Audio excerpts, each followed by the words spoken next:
Olá, meu nome é Leandro Lopes. Hoje nós estudaremos aqui a unidade 5 da nossa disciplina de Teologia Contemporânea e Pós-Moderna. Hoje nós vamos falar aqui um pouquinho sobre ecumenismo. Ecumenismo que foi um movimento importante e que tem a sua influência hoje, século XXI. Mas hoje nós vamos estar falando aqui dentro de uma perspectiva aonde o ecumenismo ele é muito debatido. Por quê? Porque muitos entendem que o ecumenismo ele vai ter as suas problemáticas. O ecumenismo ele vai ter os seus problemas ali. Tanto dentro de uma perspectiva bíblica, como dentro de uma perspectiva teológica. Então, assim, dentro desse conceito moderno de ecumenismo, o ecumenismo está intrinsecamente ligado à busca da unidade. Então, o ecumenismo ele vai buscar a unidade. Essa é uma característica ali do ecumenismo. E essa unidade seria uma unidade cristã. Em sentido ativo, apontando para uma igreja visível e organicamente unida. Então, hoje, o ecumenismo, ele, dentro desse diálogo, onde vai haver ali a igreja católica, vai haver algumas igrejas evangélicas, como a metodista, como a presbiteriana independente, dentre outras religiões ali, cristãs. Esse é o ecumenismo hoje, esse diálogo, essa unidade cristã em prol de algo. Da parte do Vaticano, muito se tem feito no sentido de promover um ecumenismo romanizado. Portanto, o ecumenismo entendido por Roma continua sendo a expansão de seu domínio mundial e o retorno ao seu seio dos irmãos separados. Essa expressão irmãos separados é uma expressão que muitos entendem e que é muito dito em Roma, de que esses irmãos separados seriam a igreja protestante. Dentro do pensamento católico, talvez pela maioria ali, entende que a igreja protestante, na verdade, ela precisa voltar ao seu seio original, que seria a igreja católica. Por isso a expressão é dita ali, irmãos separados. Então todo protestante, ele está separado ali dos seus irmãos católicos, da sua igreja originária, digamos assim. E assim, todo protestante ele é chamado ali de irmão separado e é necessário ele voltar, é como se ele tivesse que voltar para a sua casa. É como se o protestante fosse ali o filho pródigo. Quem lembra ali do Evangelho de Lucas, o filho pródigo, a qual ele recebe a sua herança, vai para uma cidade longínqua, gasta tudo ali e ali vai parar ali numa lavagem de porcos, onde ele vai ali comer comida de porcos e ali ele pensa e vai ver que ele estava numa situação ali a qual estava melhor lá na casa do pai dele. Então ele tem uma ideia, vou voltar para a casa do meu pai. É mais ou menos isso. Então é como se a igreja protestante fosse uma espécie de filho pródigo e que é necessário voltar ali para a casa do pai, no caso a igreja católica.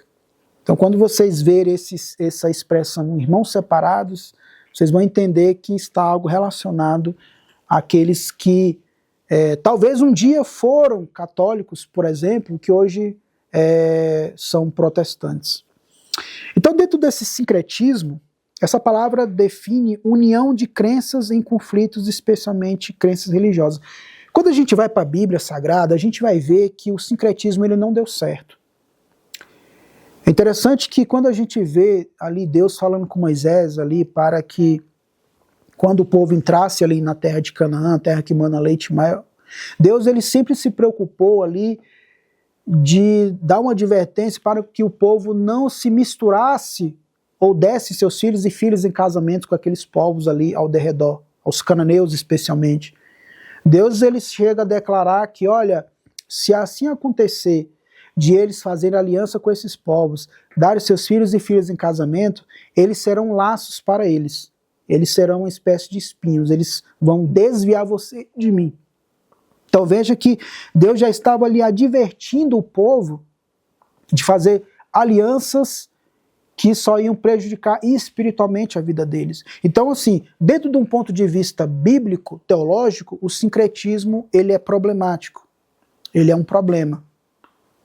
Então o ecumenismo ele vai ter como uma característica esse sincretismo religioso, onde o propósito é ter uma unidade cristã ali, mas acaba ali embarcando outras religiões também, como espiritismo, como budismo. E a grande pergunta que muitos fazem é o seguinte: o Deus ali que está sendo proclamado é o mesmo?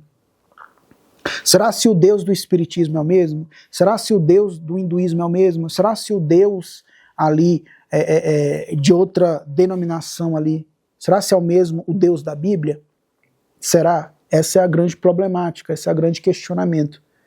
Mas dentro de um ponto de vista bíblico-teológico, o sincretismo ele foi problema. E por conta disso, o povo de Deus acabou indo também para os exílios ali, tanto babilônico como o exílio ali do Reino do Norte. Mas dentro desse sincretismo houve as reações, houve aqueles que já se opuseram. Então, por discordarem das atividades ecumênicas da sociedade bíblica do Brasil, os fundamentalistas brasileiros não gostaram do novo, por exemplo, do Novo Testamento na linguagem de hoje, que é uma tradução da Bíblia onde ele pega ali, eles visam uma tradução mais contemporânea, mais acessível. Então existem muitos cristãos que não gostam muito da tradução na linguagem de hoje, a famosa NTLH, né? Que é uma tradução mais contemporânea.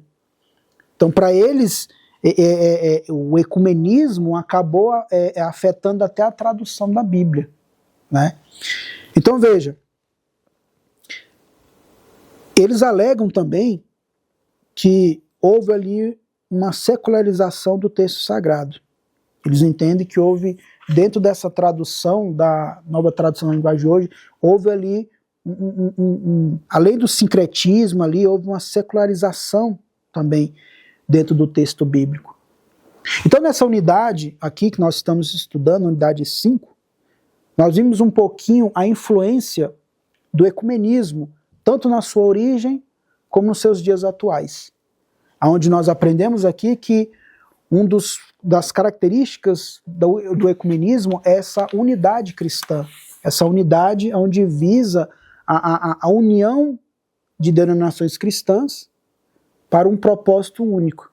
E dentro dessa característica também vai vir um sincretismo, que dentro do ponto de vista bíblico não foi legal, deu problema, onde Deus sempre vai advertir o seu povo a não fazer alianças, tanto políticas como alianças no sentido de casamentos mesmo, onde Deus adverte: se vocês fazerem tal coisa, vocês terão problemas espiritualmente falando.